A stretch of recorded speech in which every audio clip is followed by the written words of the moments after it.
Hello friends, जो भी starting से सिलाई सीख रहे हैं, जो बिगिनर्स हैं, उनके लिए ये वीडियो बहुत ही बेस्ट होने वाला है। हेलो एंड नमस्ते फ्रेंड्स, कैसे हो आप सभी। तो आई होप आप सभी अच्छे से होंगे। आज हम सीखेंगे 4 टक्स ब्लाउज को सिंपल तरीके से, बिल्कुल इजी तरीके से कैसे कटिंग करें, कपड़े को किस तरह रखें। आज बिल्कुल सिंपल तरीके से इस कटिंग को मैं आप सभी के साथ शेयर करने वाली हूँ। तो 4 टक्स ब्लाउज का कटिंग करने से पहले हमें मेजरमेंट की आवश्यकता होती है। तो आप मेजरमेंट बॉडी से ले या फिर ब्लाउज से, दोनों ही तरीके बेस्ट होते हैं।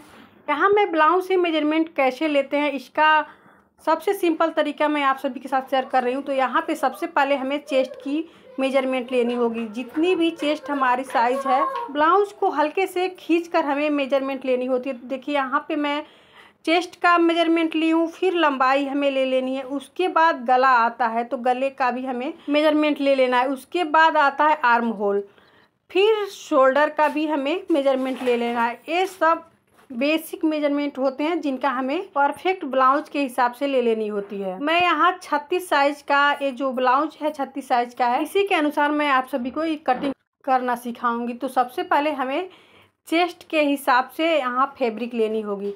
तो यहाँ चेस्ट है 36 साइज, उसमें हमें 2 से 3 इंचेज मार्जिन ऐड करते हुए हमें फैब्रिक ले लेना है। और उसका बंद साइड अपने साइड में रखते हुए हमें लंबाई लेनी है। तो यहाँ पे मेरी तैयार ब्लाउज का लेंथ है 14 इंचेज। इसमें मैं 1 इंचेज एक्स्ट्रा मार्जिन ऐड करते हुए यहाँ पे लाइन ड्रॉ कर ली हूँ। इसके बाद हमें लेनी है शोल्डर। यहाँ 32 से 38 साइज तक, यानी 32 से 38 साइज तक हम 5 इंचेज शोल्डर रख सकते हैं। हाँ, 36 इंचेज का ये ब्लाउज कटिंग हो रहा है, तो इसमें मैं 5 इंचेज शोल्डर ले ली हूँ। और उसमें हमें हाफ इंचेज ऐड करते हुए 5.5 इंचेज का हमें आर्म होल रख लेना है। तो दोनों साइड से ऐसे हमें मापते हुए लाइन ड्रॉ कर लेनी है, जिससे कि फैब्रिक जो है कहीं से भी कम अधिक ना हो। अब हमें चेस्ट साइज लेनी है। तो देखिए 36 को 4 से डिवाइड करेंगे तो 9 इंच आएगा। उसमें हमें 1 इंचेज यहाँ पे मार्जिन ऐड करनी है। अब हमें आर्म होल का गुलाई लेना है। तो उसके लिए जितना भी आर्म होल है उसका हाफ कर लेंगे और एक लाइन ड्रॉ कर लेंगे। अब 1.25 इंच का ऐसे गहराई देते हुए आर्म होल का राउंड शेप दे देंगे। तो देखिए यहाँ आर्म होल की लाइन ड्रॉ हो चुकी है। अब हमें वेस्ट का मेजरमेंट लेना है। तो उसके लिए हमें वेस्ट को 4 से डिवाइड करने के बाद 1 इंचेज उसमें डॉट के लिए एंड 1 इंचेज मार्जिन के लिए ऐड करना होता है। तो देखिए यहाँ पे वेस्ट आया 80 इंचेज, उसमें मैं 1 इंचेज डॉट के लिए एंड 1 इंचेज मार्जिन ऐड की हूँ। अब सेंटर से हमें 4 इंचेज पे से मार्क लगा लेना है। ऊपर के साइज में 4 से 5 इंचेज तक हमें लाइन ड्रॉ कर लेनी है, जो कि डॉट्स के लिए होगा। यहाँ डॉट के लिए कुछ इस तरह यहाँ पे लाइन ड्रॉ कर लेंगे। तो देखिए यहाँ लाइन ड्रॉ हो चुकी है। यहाँ 36 साइज के लिए नेक की चौड़ाई 3.25 इंच में रखी हूँ। 2.5 से 3 इंचेज अक्सर नेक की चौड़ाई रखी जाती है। नेक की लंबाई ले लेना है। तो यहाँ पे मैं 10 इंचेज रखी हूँ। आप अपने अनुसार कम या अधिक कर सकती हैं। यहाँ डीप नेक में शोल्डर डाउन हमें गले के साइड में करनी चाहिए, या इसे इग्नोर भी कर सकते हैं। तो देखिए इसकी कटिंग यहाँ पे कंप्लीट हो गई। अब फ्रंट पार्ट की कटिंग करने के लिए हमें बैक पार्ट को कुछ इस तरह रखना है। हाँ, हुक आई पट्टी के लिए यहाँ पे मैं देखिए हाफ इंचेज बंद के साइड में एक्स्ट्रा रखी हूँ, जो कि सभी में रखना होता है। फ्रंट पार्ट में लंबाई के साइड में भी हमें half inches extra line draw कर लेनी है। तो देखिए जिस तरह जो भी बैक पार्ट की कटिंग हुई है, सेम वैसे ही हमें चारों तरफ निशान लगा लेना है। उसके बाद इसकी हमें लाइन ड्रॉ कर लेनी है। तो देखिए नेक की भी मैं लाइन ड्रॉ कर ली हूँ, आर्म होल की भी सेम ऐसे ही हमें लाइन ड्रॉ कर लेनी है। तो फ्रंट पार्ट में हमें आर्म होल के लिए हाफ इंचेज डाउन अंदर की साइड में जाना होता है। तो देखिए यहाँ पे हाफ इंचेज मैं इस तरह तिरछा लाइन ड्रॉ कर ले रही हूँ। इसके बाद फ्रंट आर्म होल की गोलाई लेंगे। तो यहाँ पे 1.25 इंच का गहराई लेते हुए हमें इसकी गोलाई लेनी होती है। तो देखिए यहाँ पे कुछ इस तरह मैं इसकी गोलाई ले रही हूँ।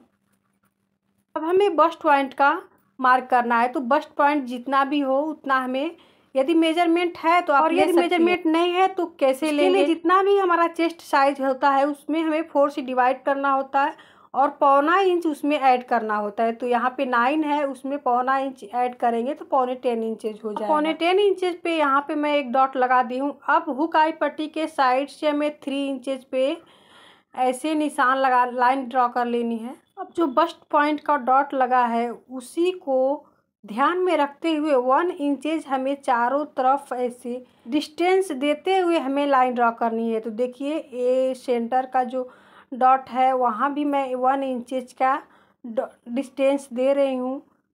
मेन पॉइंट से बस्ट पॉइंट से 1 इंचेज का डिस्टेंस देते हुए चारों तरफ इस तरह डॉट वाला लाइन ड्रॉ कर लेनी है। तो देखिए यहाँ लाइन ड्रॉ हो चुकी है। देखिए यहाँ पे एक सर्कल बनाने पे सर्कल बन जाए। नेक का गोलाई ले लेनी है कुछ इस तरह। आप चाहें तो नेक में कोई भी डिजाइन भी ऐड कर सकते हैं। कमर में हमें बाहर की साइड में 1/2 इंचेज ऐसे डाउन देना होता है, जो कि डॉट लगाने पे जो फैब्रिक लटकता है वो प्रॉब्लम सॉल्व हो जाएगी। तो अब इसकी हमें कटिंग कर लेनी है। तो देखिए मैं यहाँ पे कटिंग करके आपको दिखाऊंगी।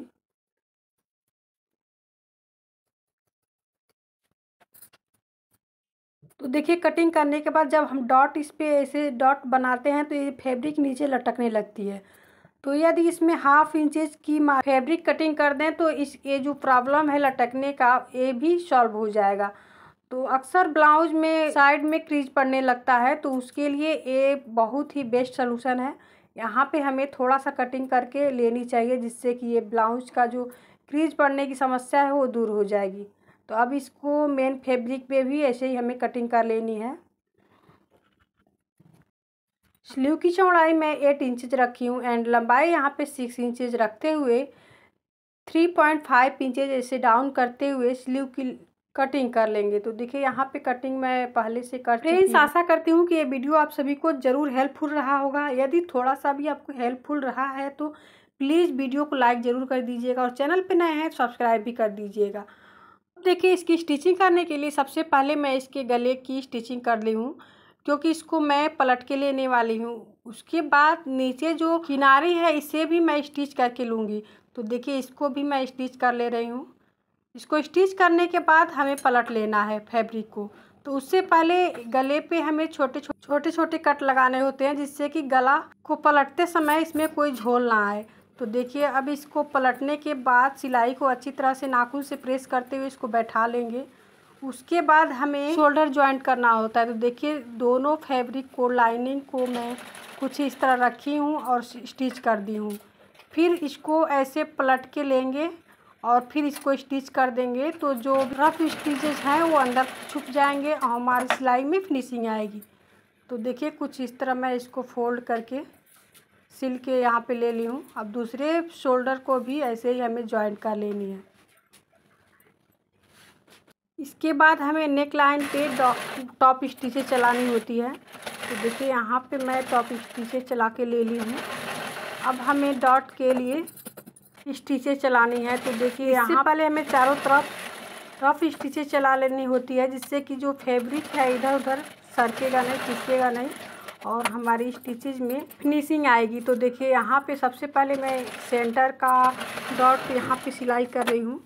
तो उसमें हमें 1 या 2 सूट का मार्जिन ऐड करते हुए इसकी सिलाई करनी चाहिए। सिर्फ वेस्ट वाला जो डॉट होता है वही हमें 1/2 इंचेज ऐड करते हुए यहाँ पे हमें सिलाई करनी चाहिए। तो कुछ इस तरह यहाँ पे डॉट की सिलाई कर लेनी है। शोल्डर जॉइंट करने के बाद फैब्रिक थोड़ा सा कम या अधिक हो ही जाता है, तो इसको भी हमें छांट कर निकाल देना है। अब यहाँ से सेंटर से कटिंग कर लेनी है और हुक आई पट्टी को यहाँ पे जॉइंट करेंगे। तो देखिए हुक आई पट्टी को यहाँ पे मैं जॉइंट कर ली। तो आज के लिए बस इतना ही। मिलते हैं अगली वीडियो में, तब तक के लिए bye, take care, thank you for watch my videos.